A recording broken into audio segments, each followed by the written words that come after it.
Tantangan kedua, ini lebih berat. Kalau ini tidak sekedar banjir. Yang kita hadapi hari ini adalah manipulasi informasi. Dari siapa saja. Kadang-kadang kita sendiri yang bikin informasi manipulatif ini. Ada banyak sekali jenisnya. Ini saya sebut ya, ini antara lain saja. Yang pertama ada istilah false connection. False connection itu judulnya, gambarnya, atau cuplikannya, thumbnailnya tidak sesuai dengan isinya. Ini namanya false connection. Jadi kadang-kadang isinya apa, covernya apa. Kalau video ya thumbnailnya apa. Ini namanya false connection. Kalau zaman dulu kadang-kadang kita beli buku, lihat covernya, wah covernya keren ini mesti. Tapi begitu dibeli sampai rumah dibaca, ternyata isinya cuma begini. Ini namanya false connection. Yo, teman-teman yang konten kreator kadang-kadang sering bikin ini. Misalnya videonya sebenarnya membosankan, tapi dikasih thumbnail apa, orang jadi penasaran. Biar clickbait terus diklik. Ini namanya false connection. Seolah-olah luar biasa, kadang-kadang dikasih judul yang bombastis, terus kita masuk, salah ternyata. Tidak sebombastis itu. Ini nyambung dengan yang kedua, manipulated content. Isi berita yang dipelintir. Saya kapan itu buka Google, ada kalimat begini. Jual Fahrudin Faiz murah. Ya. Itu ya, saya tahu sih maksudnya jual buku kan. Tapi ya jual Fahrudin Faiz murah itu. Itu mungkin bagi orang yang tertarik itu berapa ya harganya Pak Faiz, terus kamu klik. Ternyata ya murah, diskon lagi 40% misalnya. Nah, itu pinternya orang bikin iklan kadang begitu. Terus ada lagi jenis misleading. Misleading itu biasanya benar sih informasinya, tapi di frame, diinformasikan sebagian saja, sehingga orang jadi salah paham. Misalnya ya, ngaji filsafat ini terus difoto yang bagian belakang, yang berdua sama pacarnya yang di sana mojok berdua, difoto terus kayak gini nih kelakuannya ngaji filsafat. Dia tidak bohong, buktinya ada gambar begitu di sana, tapi yang lain yang ngaji serius di depan tidak ditampilkan. Ini namanya misleading. Membuat orang salah paham. Nah, kita sering dengan kepentingan tertentu misleading ini. Kalau kita benci dengan orang, ya kita cari sudut pandang yang menguntungkan kita, menjelekkan orang itu. Atau sebaliknya. Ini biasanya kita ngambil misleading. Kemudian ada fabricated. Fabricated itu memang dibuat-buat. Sebenarnya tidak pernah terjadi, tapi dibuat-buat saja. Nah, mungkin kamu bikin prank apa di sini yang pas diramaikan, terus orang anggapnya beneran ada. Itu fabricated. Sengaja dibikin. Biar rame, yuk. Nah, itu kadang-kadang kan konten kreator itu kadang memang sengaja bikin. Nah, dibuat-buat padahal sebenarnya tidak pernah terjadi. Atau sponsored content, konten sponsor itu kayak berita, kayak film, kayak apa, tapi hakikatnya ya sponsor saja sih, iklan. Kan sering kita lihat itu ada konten apa itu, ternyata jualan, terus kita komen, S3 marketing ini. Nah, itu berarti itu sponsor, ada pesan sponsornya.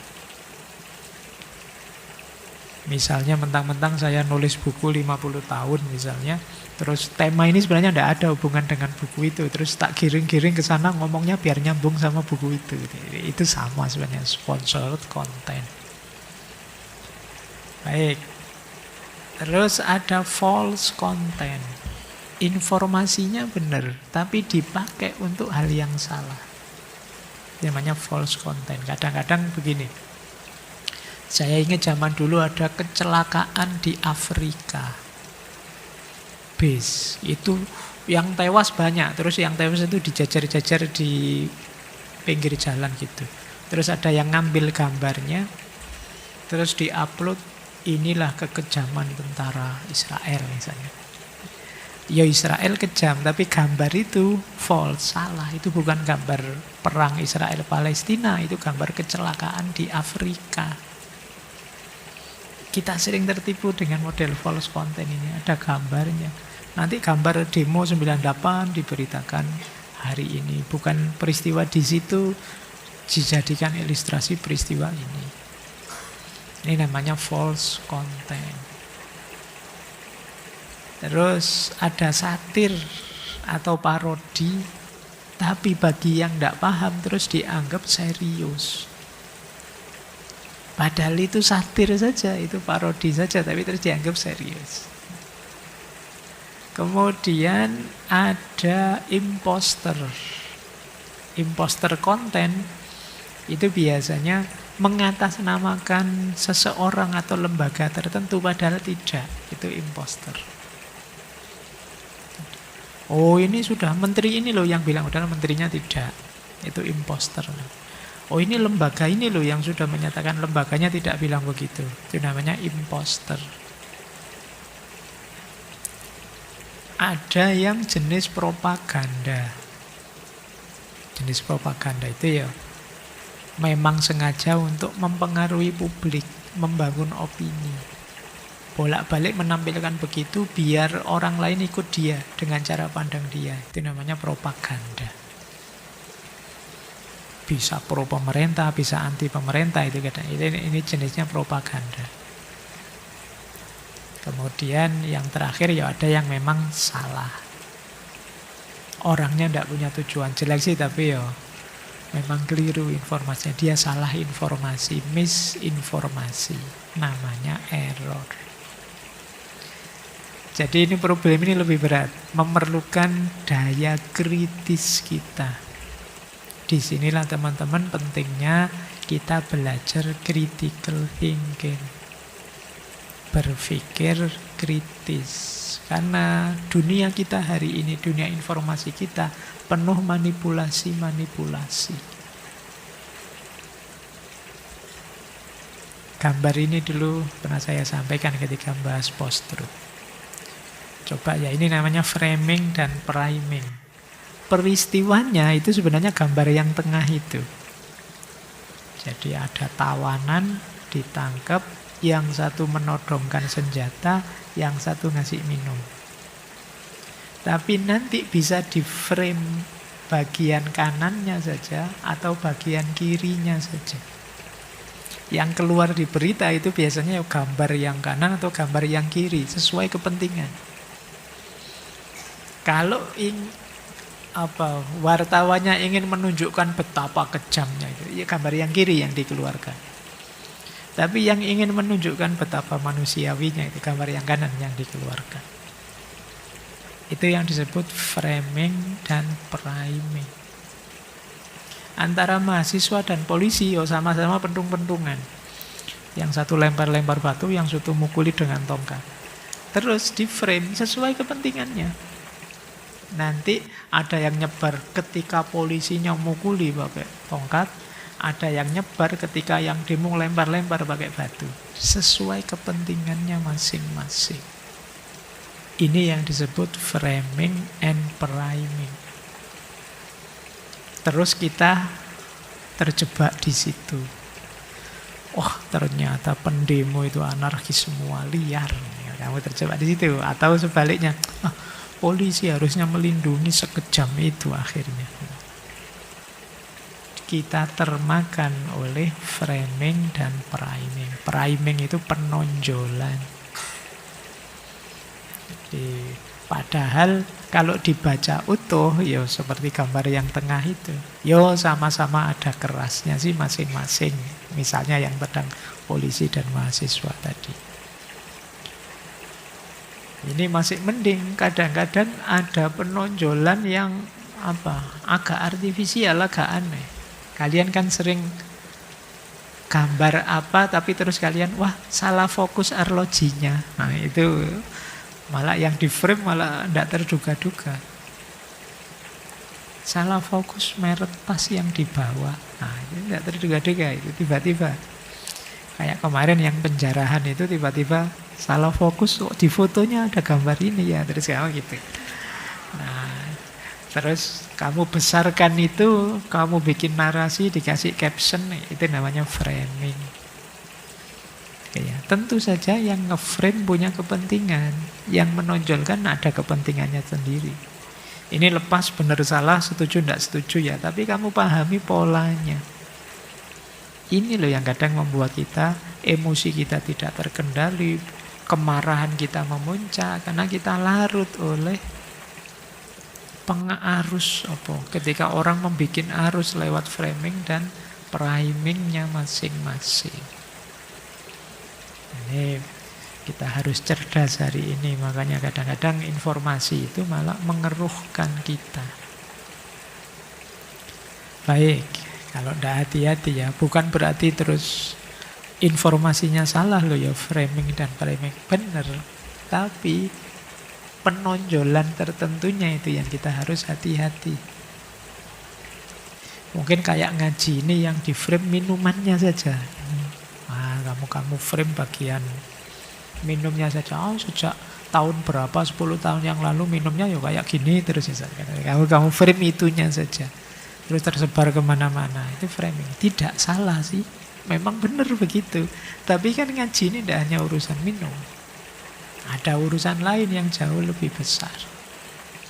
Berita apapun nanti akan seperti ini. Tergantung nanti siapa yang membuat berita.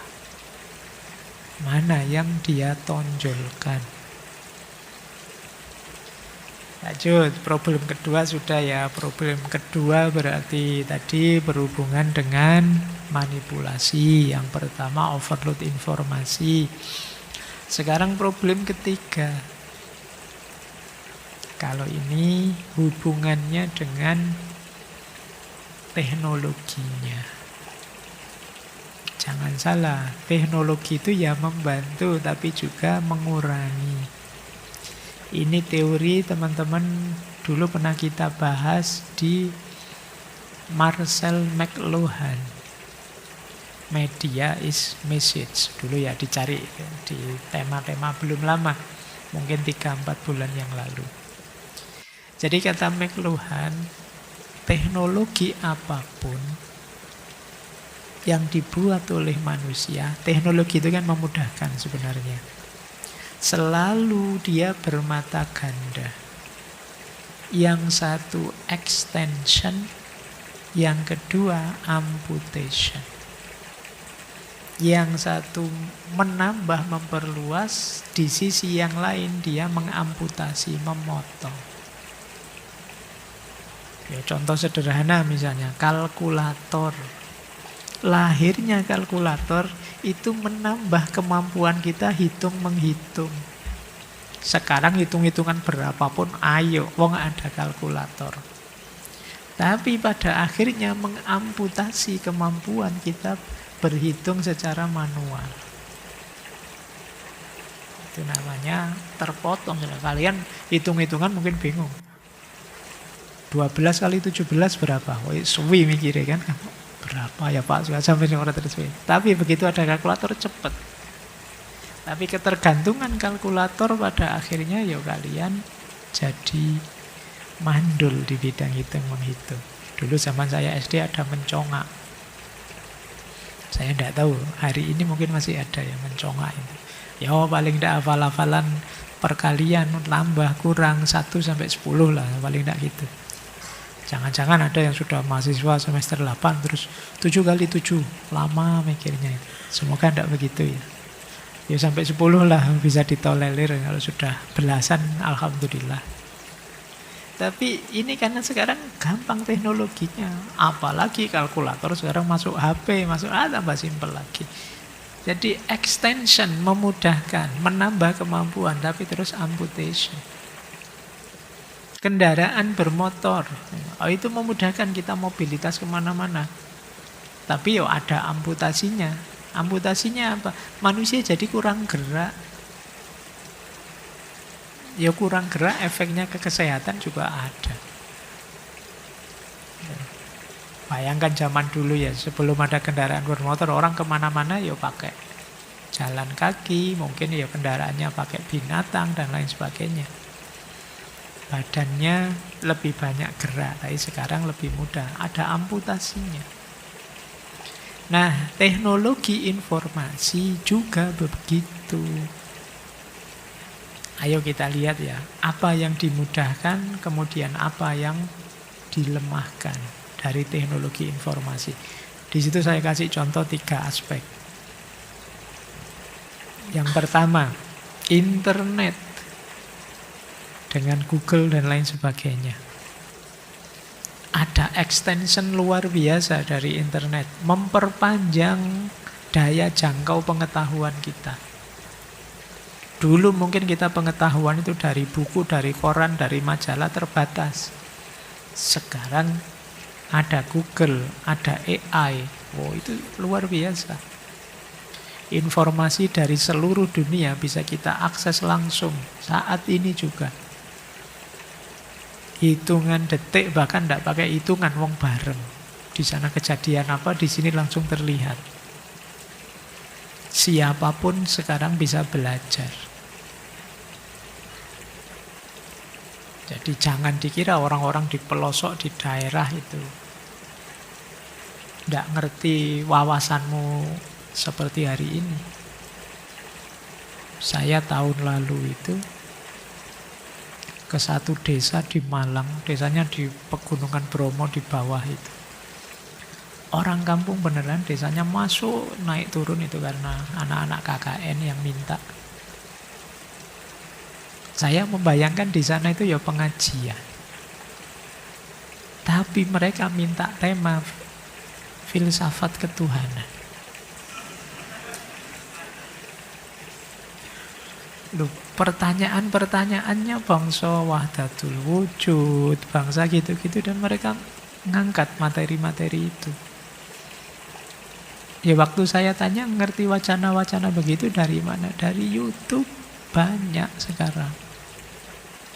Itu kan luar biasa. Jadi kalian jangan kegeeran merasa bahwa kalian yang hadir ikut ngaji paling pinter. Enggak juga. Sekarang di mana-mana pengetahuan masuk, ke desa-desa paling pelosok masuk sudah. Ini kan extensionnya dari teknologi informasi.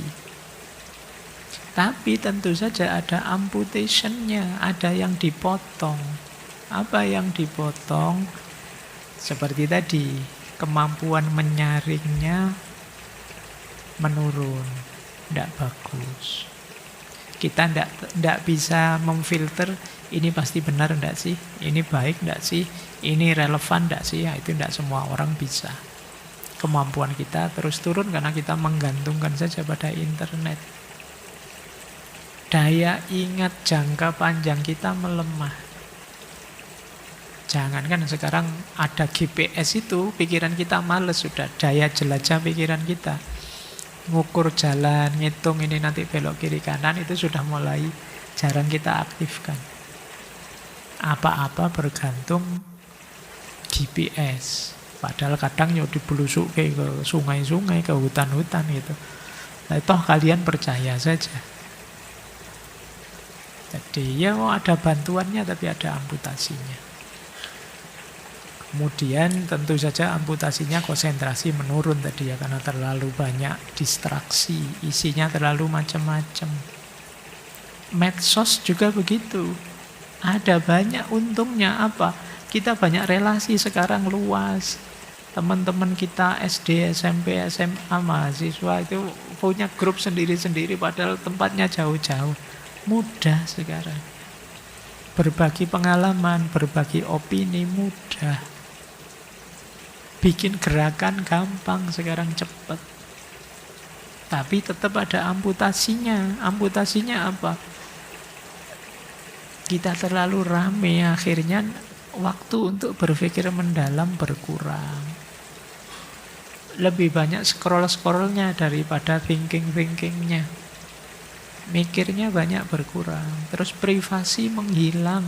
Apa saja kita bongkar, kita buka, kita ceritakan. Orang itu ngerti A sampai Z-nya kita. Sampai yang paling dalam juga. Siapa yang bongkar? Kita sendiri. Wong kita mau ngapain aja kan selfie, posting. Ngaji ini tadi sudah posting berapa kali? Frank. Kan gitu kamu. Berangkat ngaji nih, sudah. Sampai di masjid nih, sudah. Saya duduk di sini di foto. Pak Faiz sudah datang nih, sudah. Nanti materi sejak judul tadi sudah difoto, judul terus gitu. Jadi privasi kita hilang. Bahkan nanti makan malam apa difoto, menu malam ini, gitu. Orang tahu sampai kita makan apa, detail. Kita galau ya curhat ke sana. Pikiranku kok enggak tenang ya, itu ya diposting. Terus orang jadi tahu sampai dalam-dalamnya kita. Dunia privat hilang. Kemudian apa? Polarisasi tambah kuat. Karena biasanya di medsos itu yang pro kumpul sama yang pro, yang anti kumpul sama yang anti, yang setuju dengan yang setuju. Nanti kalau di grup ini banyak yang setuju, kamu terus merasa tidak layak di grup itu, terus keluar, terus bikin grup sendiri. Ini biasa begitu. Polarisasi tambah kuat. Ini amputasinya media sosial. Manfaatnya besar, efeknya juga besar. Kalau aplikasi berita juga begitu. Berita sekarang kita mudah, aksesnya cepat. Kita lebih sadar isu-isu sosial, politik, lingkungan lebih cepat. Tapi hari ini ada juga amputasinya. Negatifnya apa? Sekarang algoritmanya pakai clickbait, sensasi. Berita biasa-biasa dipelintir biar jadi luar biasa, biar diklik. Saingan habis-habisan. Semuanya sekarang jadi wartawan, minimal untuk dirinya sendiri. Kan kalian bikin channelmu sendiri kan sekarang semua AdSense. Di Twitter juga nyari AdSense, nanti di Facebook juga, di YouTube juga, semuanya kamu nyari uang. Akhirnya gimana caranya biar kamu tetap dapat uang banyak yang paling besar, terus apa saja kamu ceritakan, kadang manipulatif. Momen biasa-biasa kamu besar-besarkan biar luar biasa. Kecelakaan biasa mungkin senggolan yang tidak ada apa-apa. Wah, kamu ceritanya bombastis sekali. Tadi sore, sewaktu saya berangkat ngaji, tidak sengaja ada mobil yang angkara murka dia. Karena padahal gitu. Padahal ya peristiwanya biasa, setelah senggolan salaman. Tapi kita memberitakannya luar. Demi apa? Diklik orang. Atau kadang-kadang kita bikin penasaran. Foto dulu ya, captionnya besok. Terus orang tanya macam-macam, apa itu? Tunggu saja besok kejutannya. Terus besok ternyata tidak ada apa-apa, ya ceritanya flat saja. Nah, kita sering begitu.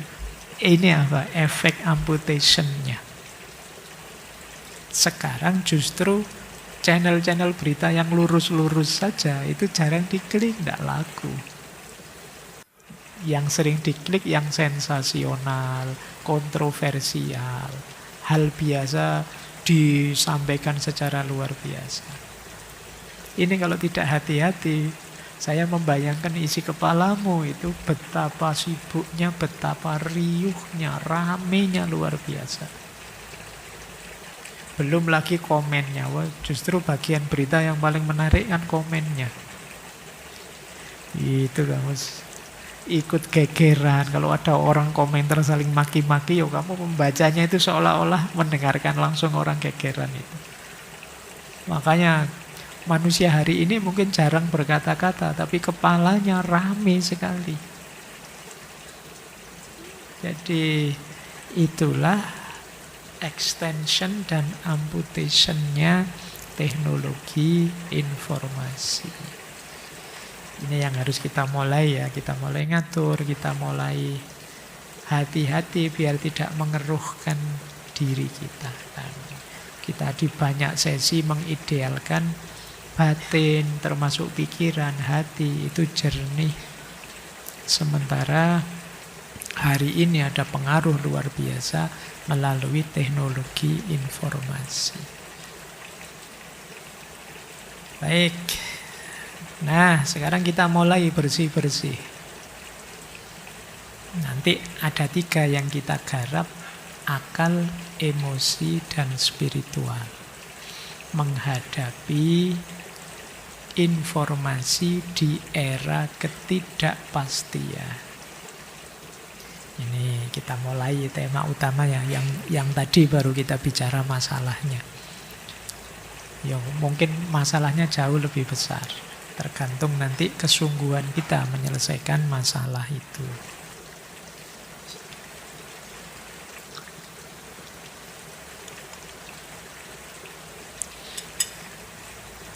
Yang pertama, tentu saja menghadapi informasi yang serba tidak pasti diperlukan akal yang kritis.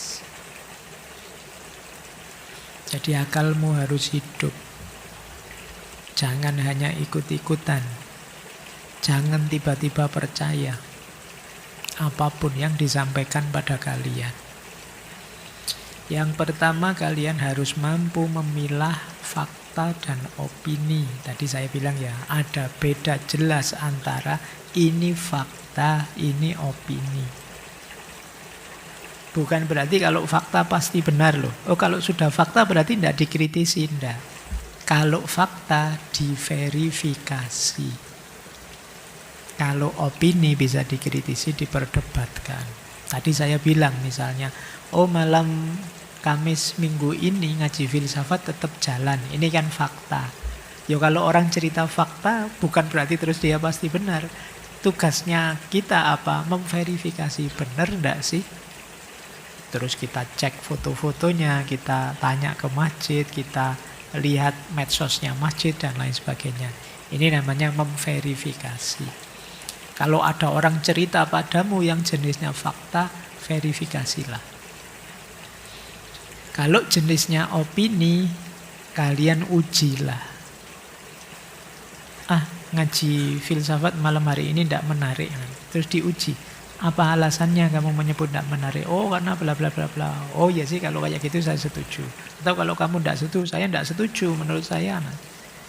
Itu opini. Jadi opini itu kalian boleh setuju, boleh tidak setuju setelah mengujinya. Fakta juga boleh menerima atau tidak menerima setelah memverifikasinya. Memverifikasi itu membuktikan benar tidak faktanya begitu. Kemudian skeptisisme metodis. Skeptisisme metodis itu mempertanyakan. Skeptis dulu deh. Skeptis itu tidak percaya dulu. Meragukan dulu.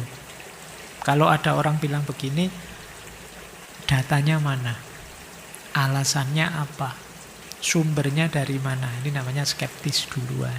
Bukan berarti kita tidak percaya, tapi sebelum percaya harus memastikan dulu.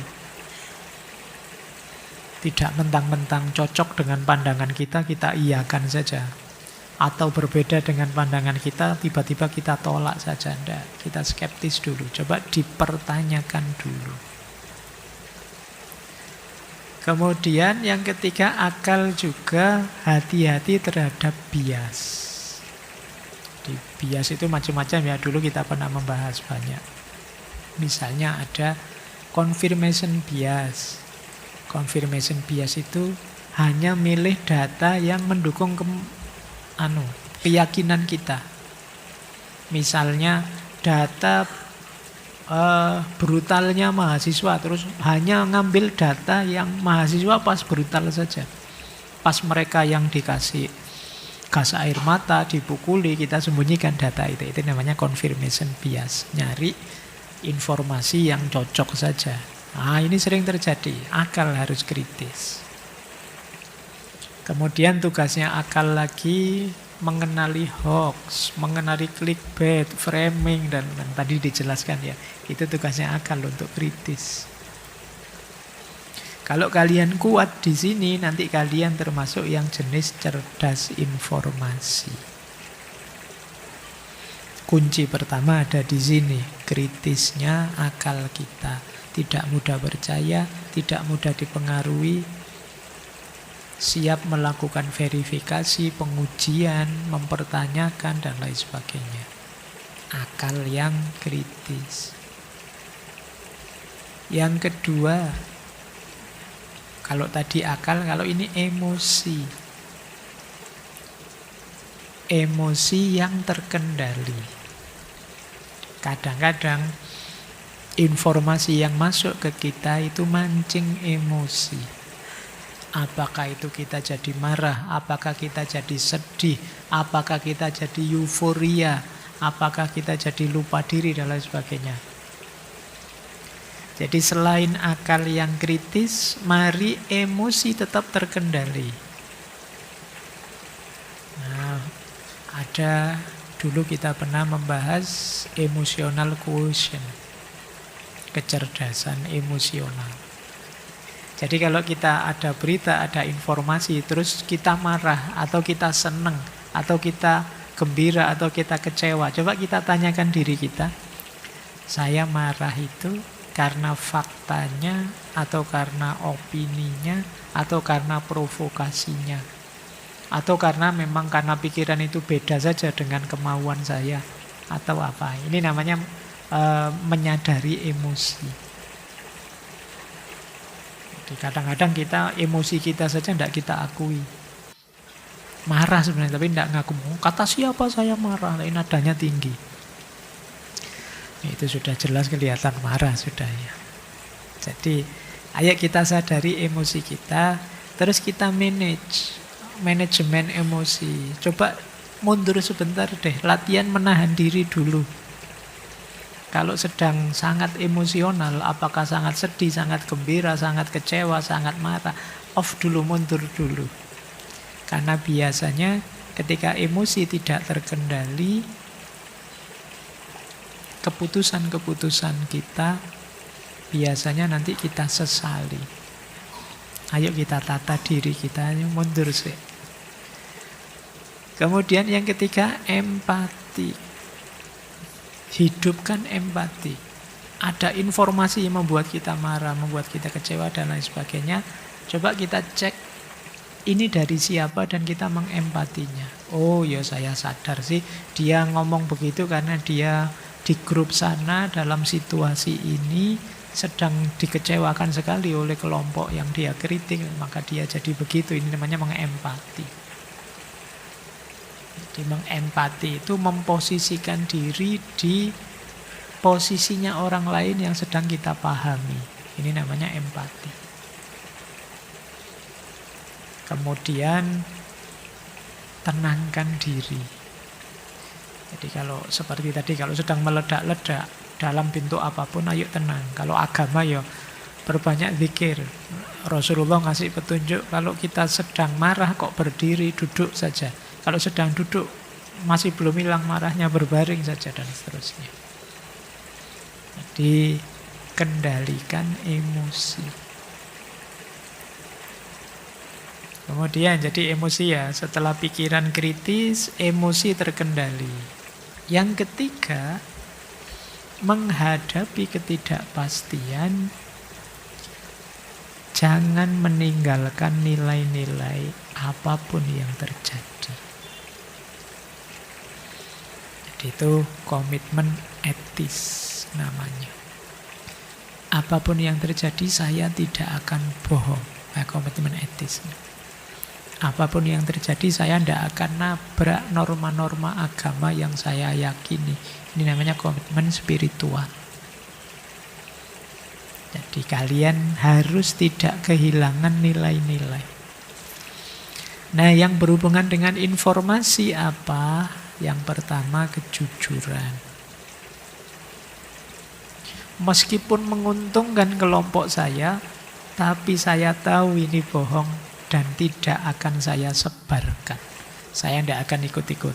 Nah, ini orang yang punya integritas namanya. Tidak mentang-mentang cocok dengan aspirasi kita, terus kita iakan saja. Tidak, kita tetap harus jujur. Yang kedua, klarifikasi, tabayun kalau bahasa Islam ya. Jangan menyebarkan berita sebelum jelas kebenarannya. Sebelum melakukan klarifikasi, verifikasi. Yang ketiga, coba tanyakan apakah dengan saya ikut komen, dengan saya ikut menyebarkan informasi ini, nambah kebaikan atau justru nambah kerusakan? Nambah kawan atau nambah musuh? Nah, ini boleh dipertanyakan. Kalau jawabannya negatif, enggak ini. Saya ngomong juga enggak terlalu penting siapa saya, tapi kalau saya nekat ngomong, saya akan musuhan dengan teman saya yang ini, saya yang itu. Sudah mulai diatur strateginya. Biar kita tidak kehilangan integritas diri kita. Kemudian mari kita sadari istilahnya spiritualitas kebenaran, bahwa hakikatnya menegakkan nilai-nilai tadi merupakan pertanggungjawaban kita sebagai manusia dan juga sebagai hamba Allah. Kita ini hidup bertanggung jawab terhadap diri kita, terhadap Tuhan. Maka kita tidak sembarangan. Alah Pak, cuma bohong sedikit ini, dianggap guyon juga tidak apa-apa. Enggak. Ini hubungannya dengan integritas diri kita, tanggung jawab kita. Kemudian teguh, kokoh, kuat, tidak mudah terpengaruh. Meskipun ada yang viral, meskipun ada yang populer, tapi tetap kita tegak di prinsip kita, nilai-nilai yang kita yakini. Jadi, berarti 3 tadi ya teman-teman. Informasi di era ketidakpastian. Yang pertama, akal yang kritis. Yang kedua, emosi yang terkendali. Yang ketiga, komitmen etik dan spiritual, moral dan agama. Nilai-nilainya tetap kita tegakkan. Baik, ini nanti direnungi lagi ya, saya ingin nambah sedikit. Ini salah satu tips ketika ingin mencari informasi. Ini dalam rangka kecerdasan informasional tadi ya. Kalau kita mencari informasi, pastikan bisa menjawab 4 hal ini, melakukan 4 hal ini. Yang pertama, where to go. Kita cari ke sumber mana yang terpercaya, yang relevan. Kalau tidak, nanti kita akan mencari di sumber yang ngarang saja, ngawur saja. Yang kedua, what to ask. Apa yang kita tanyakan, apa yang kita minta. Loh, ChatGPT ada sih, tapi kita menanyanya saja tidak bisa. Ya kita tidak akan bisa memanfaatkannya dengan tepat. Yang ketiga, compare sources. Akan lebih kuat kalau kita membanding. Oh, kalau di situs ini mungkin alirannya itu sehingga jawabannya begini. Tapi kalau di situs itu alirannya berbeda, jawabannya begitu. Ini kita lebih luas. Biar kita bisa, oh mungkin yang lebih pas yang ini setelah kita membanding. Dan pada akhirnya turn into knowledge. Setelah kita membanding kemana-mana terus kita putuskan berarti yang benar ini. Nah, ini sudah jadi knowledge sudah. Kita olah, kita pahami, terus kita gunakan.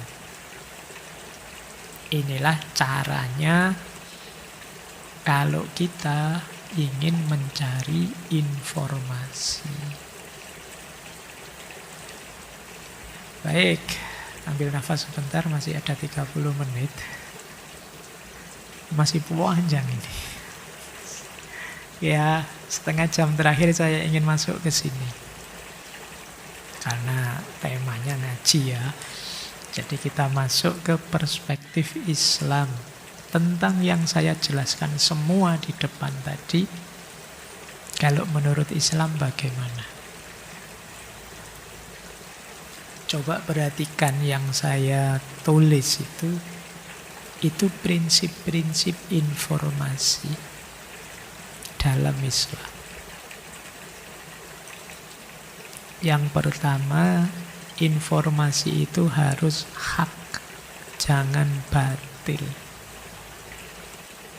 Hak berarti harus benar. Lawannya batil, sesat. Tadi ada yang manipulasi informasi, itu berarti informasi-informasi yang sesat. Tidak boleh. Oke ya. Ini dari sisi isinya. Yang kedua, dari sisi orangnya. Informasi itu harus sidq. Tidak boleh bohong, kewit. Nah, jujur dan bohong ini kan orangnya. Kalau hak dan batil itu faktanya. Maka kalau teman-teman belajar ilmu hadis misalnya, yang meriwayatkan hadis juga dibahas detail. Ini orangnya suka bohong apa enggak? Orang ini bisa dipercaya apa enggak? Kalian nanti juga begitu. Kalau mencari informasi, pastikan tahu sumbernya dari mana, dari siapa. Terus ujilah sumber tadi. Ini orang ini bisa dipercaya enggak sih? Ada enggak track record yang menunjukkan dia bohong? Atau dia selama ini jujur terus? Ini yang disebut siddiq, lawannya kedzib. Kalau sudah sering bohong, sudahlah enggak usah dipercaya lagi. Karena kemungkinan ya dia bohong di berita-berita yang lain, informasi yang lain. Yang ketiga, kalau ini berhubungan dengan bunyi pernyataannya, konsepnya. Ada sahih, itu tepat. Ini sebenarnya kadang diterjemahkan benar. Tapi sahih itu benarnya pernyataan. Lawannya ghalat atau khoto, keliru. Ya. Jadi ada sahih, ada khoto. Pernyataannya benar, yang kamu katakan benar, sahih. Soha makulta, kata-katamu benar. Tapi bisa juga salah. Kalau salah, khoto. Oke, terus. Dalam Islam lagi, informasi itu efeknya ya. Kalau sudah benar, jujur, dan tepat, biasanya adil. Tidak boleh penyebaran informasi itu zalim. Manipulasi tadi itu biasanya zalim. Framing yang tidak tepat, hati-hati bisa saja kita menzalimi orang. Manipulasi yang negatif pada orang jatuhnya bisa fitnah. Maka informasi pun harus adil. Tidak boleh zalim. Nah, teman-teman kan sering dengar adil sejak dalam pikiran. Berarti informasi itu kan lebih dari sekedar pikiran. Buahnya pikiran itu sifatnya informatif, harus juga adil. Kemudian pastikan informasi itu maslahat. Maslahat berarti manfaat. Jangan sampai banjir informasi tapi tidak ada gunanya semua. Tiwas capek. Maka Di antara filter banyak informasi tadi, ayo teman-teman ya kita cek, saya tahu ini itu gunanya apa. Pak latihan begitu ya. Tiba-tiba ada judul berita, artis ini sebentar lagi cerai dengan istrinya. Terus kamu tanya, saya misalnya mendetailkan informasi ini itu gunanya apa buatku? Kalau tidak ada gunanya, nyari yang lain lah yang lebih manfaat. Biar waktumu tidak terbuang banyak untuk hal-hal yang sia-sia.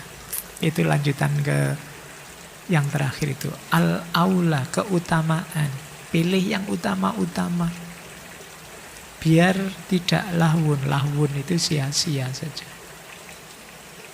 Jadi maslahat lawannya mudorot, keutamaan lawannya kesia-siaan. Pastikan informasi itu maslahat tidak mudorot, untuk hal-hal yang penting saja, bukan untuk hal-hal yang sia-sia. Ya, ini sebenarnya tiap pokok penjelasannya panjang, kalian sudah menangkap ya, saya jelaskan sederhana begini. Jadi dalam Islam, informasi itu harus hak, harus siddiq, harus benar, harus jujur, harus sahih, tepat, presisi, harus adil, harus maslahat, dan harus aula, utama. Jangan ada informasi yang sesat, batil, atau bohong, kedzib, atau keliru, bolat, atau zolim, zulm, atau mudorot, mafsadat, atau sia-sia, lahwu. Ini kalau dikembangkan bisa jadi filsafat informasi dalam Islam khas. Oke, saya lanjutkan. Oh, ini ngaji beneran kalian ya. Ada ayatnya. Tidak apa-apa, nanti kalian baca pelan-pelan di rumah. Al-Hujurat ayat 6, Al-Isra ayat 36, dan An-Nahl ayat 116. Ya ayyuhalladzina amanu in ja'akum fasikum binaba'in fatabayyanu. Wahai orang-orang yang beriman, kalau datang pada kalian seorang fasik, orang yang diragukan kebaikannya, orang yang jahat, orang yang senang melakukan kejelekan, fatabayyanu.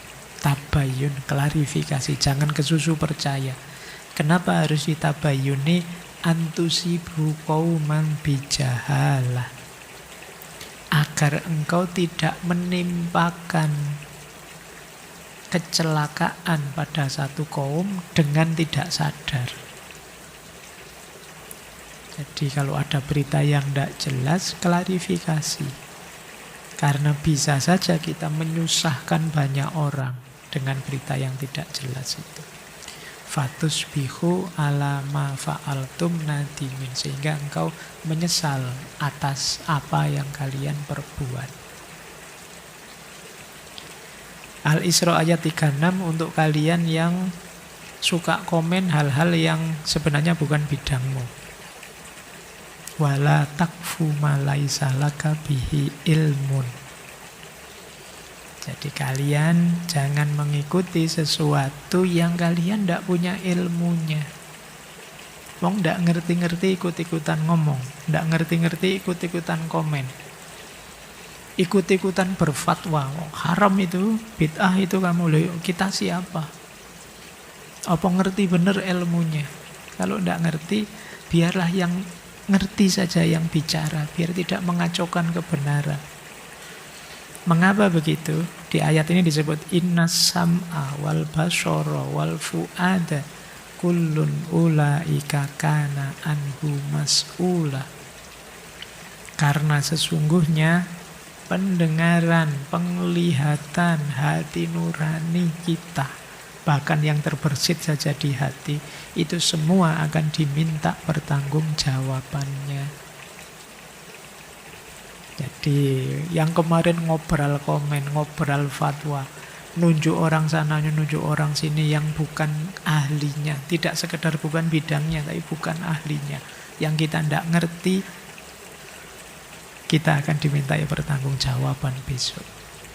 Apa hak kita nuding orang, menyalahkan orang, mengkafirkan orang, membid'ahkan orang? Wong kita tidak ngerti ilmunya. Oke, itu ayat Al-Isra ayat 36. Kalau An-Nahl ayat 116 menegaskan lagi. Wala taqulu lima tasifu alsinatakum al-kadhiba. Hadza halalun wa hadza haramun. Litaftaru 'alallahil kadhiba. Dan janganlah engkau mengatakan apa yang diucapkan oleh lidahmu dengan bohong. Ini halal, ini haram.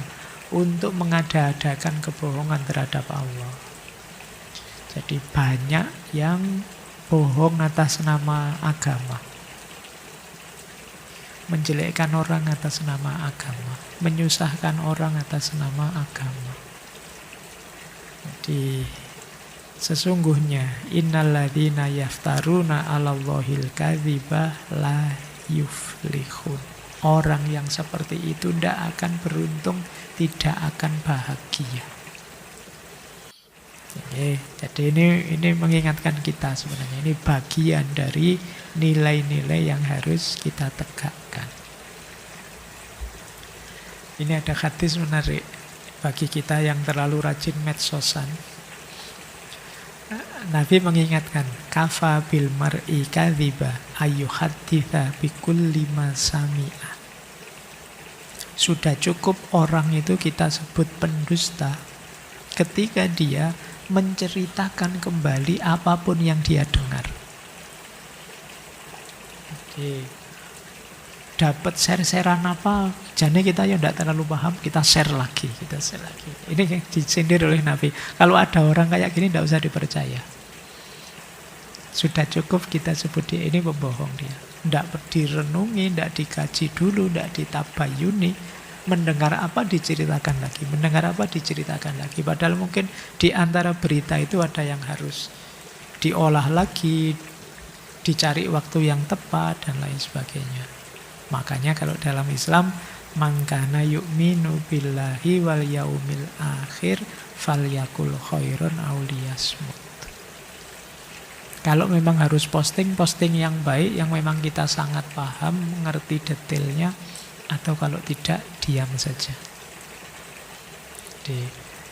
Dibaca sajalah komentarnya, orang tidak apa-apa, tidak harus ikut-ikutan. Itu falyakul khairun aw liyasmut.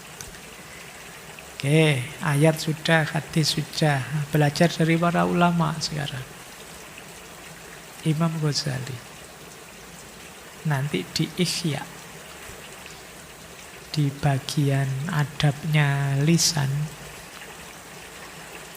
Imam Ghazali menyebutkan cara kita, ini kalau bahasa saya, ini cara kita menyaring informasi. Laisa kullama yu'lamu yuqalu wala kullu ma yuqalu khana waqtu wala kullu ma khana waqtu khadara ahlu wala kullu ma khadara ahlu udzina fihi. Tidak semua yang diketahui pantas dikatakan. Tidak semua yang pantas dikatakan cocok waktunya. Tidak semua yang sesuai waktunya sesuai orangnya. Dan tidak semua yang sesuai orangnya kita berhak mengatakannya. Nah, ini saya detailkan di yang kanan ya maknanya. Jadi begini, mari kita sadari dalam aspek informasi ini. Yang pertama, tidak semua hal kita ketahui, itu pasti. Akal kita terbatas. Membaca sesuatu ya terbatas sejauh yang kita tahu saja. Maka tidak semua hal kita ketahui. Terus, level 2-nya. Tidak semua yang kita ketahui pantas diucapkan. Bayangkan kalau semua yang kita ketahui kita ucapkan, itu dunia ini akan kacau balau, tidak karu-karuan. Saya nonton kalian itu, wah wajahmu kok kayak gitu, kayak orang tidak mandi 3 hari. Itu kan batinku ngomong ngono, tapi kan tidak saya keluarkan. Kalau saya keluarkan, semua juga saling mengeluarkan apa yang ada di pikirannya, yang dia tahu, rusak dunia ini. Maka tidak semua yang kita tahu pantas untuk diucapkan, dikatakan. Oke, lanjut ya. Seandainya pun pantas dikatakan, tapi tidak semua yang pantas diucapkan, dikatakan waktunya tepat. Begitu waktunya tidak pas, bisa saja yang harusnya perbaikan tapi melahirkan permusuhan. Waktunya tidak pas. Oke, misalnya kalian apalah ingin nasihati temanmu biar tidak main saja terus, tapi waktunya tidak pas. Temanmu pas kecapean, kelelahan, mainnya juga habis kalah, terus kamu nasihati, wahai temanku, ayo bubar dia mental, waktunya ndak pas. Nah, oke. Terus kadang-kadang waktunya pas, tapi audiennya ndak cocok. Orangnya yang ndak pas. Waktunya sih cocok sih ini waktunya, tapi ini orangnya sedang sakit, orangnya sedang stres, orangnya, audiennya ndak pas. Waktunya pas, orangnya pas, apa-apanya pas. Bisa saja situasinya yang tidak pas. Jadi kalau lihat hierarki ini, rasanya kita memang jadi tidak banyak ngomong, tidak banyak posting. Otomatis terfilter kita. Tidak semua hal kita ketahui. Hal yang kita ketahui pun tidak semuanya pantas untuk diucapkan. Hal-hal yang pantas untuk diucapkan pun harus nyari waktu yang tepat. Seandainya waktunya sudah tepat, ya apa orangnya memang siap, audiennya. Seandainya waktunya tepat, audiennya siap, apa situasinya memungkinkan. Nah, ini baru kalau semuanya siap, ya sudah berarti memang saatnya dibicarakan. Ini cara ya menyaring biar kita tidak asal bicara. Kalau dalam pepatah bahasa Arab, likulli qaulin maqalun wa likulli maqamin maqalun. Setiap ucapan ada tempatnya, dan setiap situasi ada ucapannya. Awas terbalik-balik. Kalau ada orang ngomong apa, coba cek ini makolnya apa, konteksnya apa. Itu maksudnya setiap ucapan ada tempatnya. Temanmu ngomong apa, oh ini konteksnya guyon kok pak, oh ini konteksnya sedang belajar kok pak, oh ini konteksnya sedang provokasi pak, oh ini konteksnya, itu namanya likulli qaulin maqalun. Jadi kalau kalian ada postingan temen mau misalnya jam 12 malam tiba-tiba WA, I miss you misalnya. Loh itu kamu cek makolnya apa. Ini iseng pengen ngerjain biar ndak tidur-tidur malam hari, atau ungkapan jatuh cinta, atau basa-basi. Oh itu kan kalian harus cek ini. Karena nanti kalian sudah kegeeran, wah dia jatuh cinta padaku mesti ya. Wong temanmu basa-basi. Wong itu yang ngirim pinjam HP-nya terus dikirimkan ke kamu. Jadi likulli qaulin maqalun. Kalian harus tahu konteksnya, harus tahu latar belakangnya. Itu likulli qaulin maqalun. Sebaliknya, likulli maqamin maqalun. Setiap posisi, setiap situasi ada kata-kata yang pas.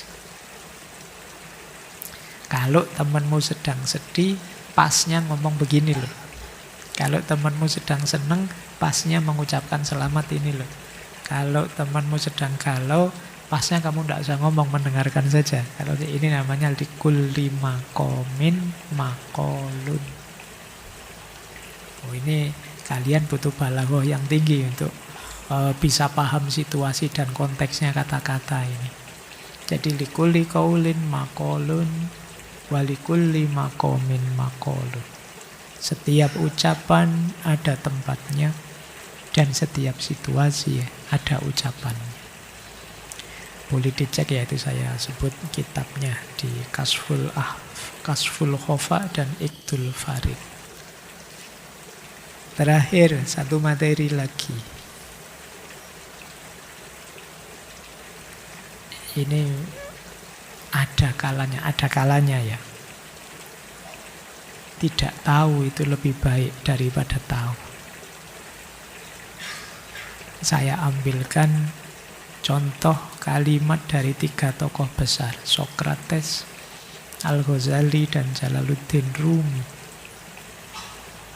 Mengapa ada kalanya tidak tahu lebih baik daripada tahu? Kalau versinya Sokrates, dia bilang orang dengan kesadaran tidak tahu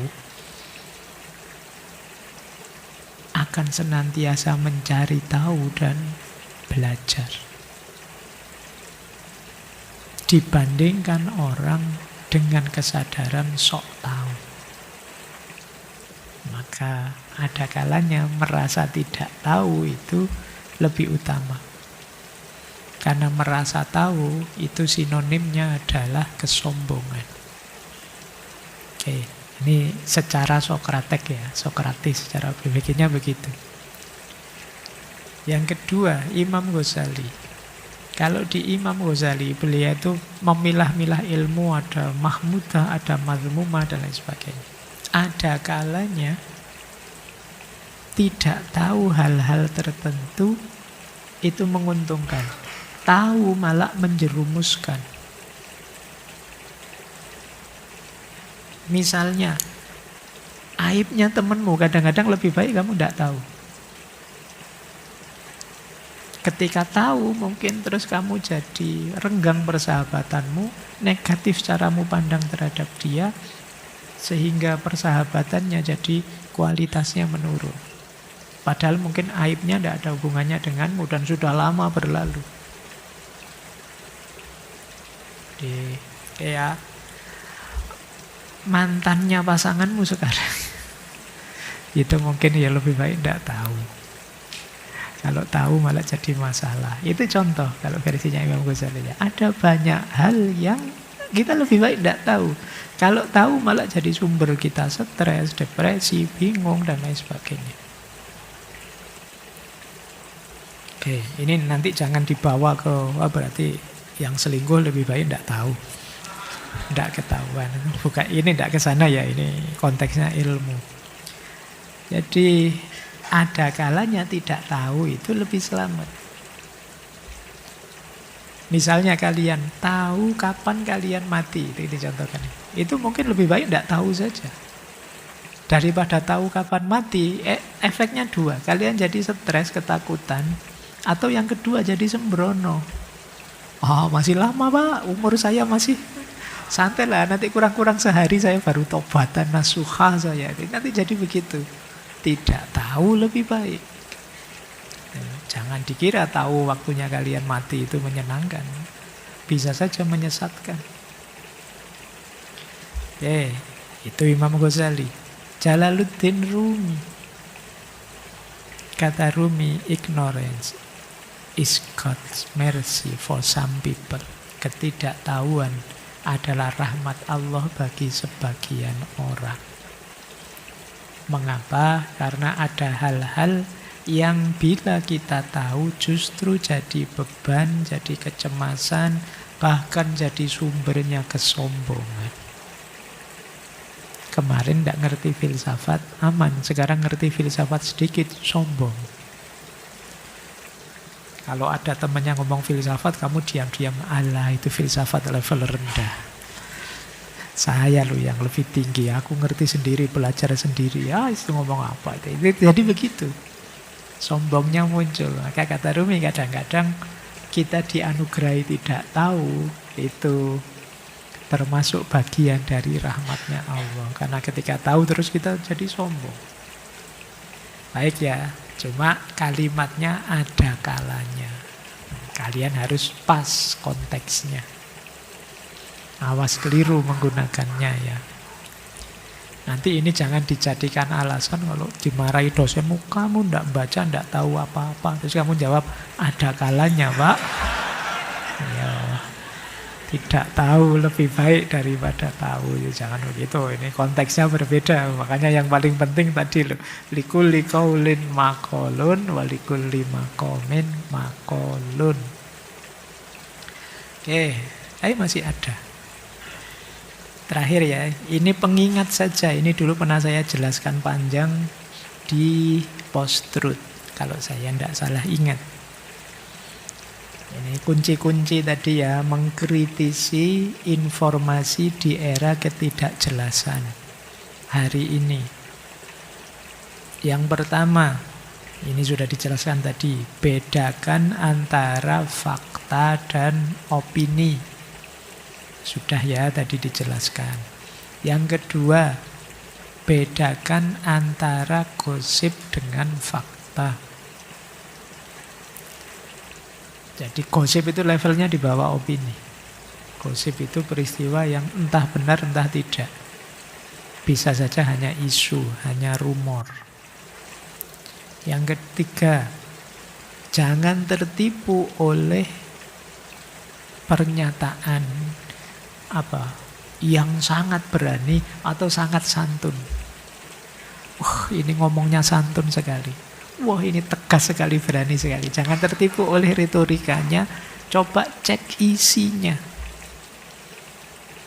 Jadi kalau salah ya salah saja, kalau benar ya benar saja. Jangan tertipu oleh casingnya. Pak Faiz kalau ngomong lembut sekali, mesti benar. Tidak ada hubungannya dengan itu. Wah, ini beliau kalau ngomong tegas sekali. Mantap, itu berarti yakin benar. Tidak begitu juga.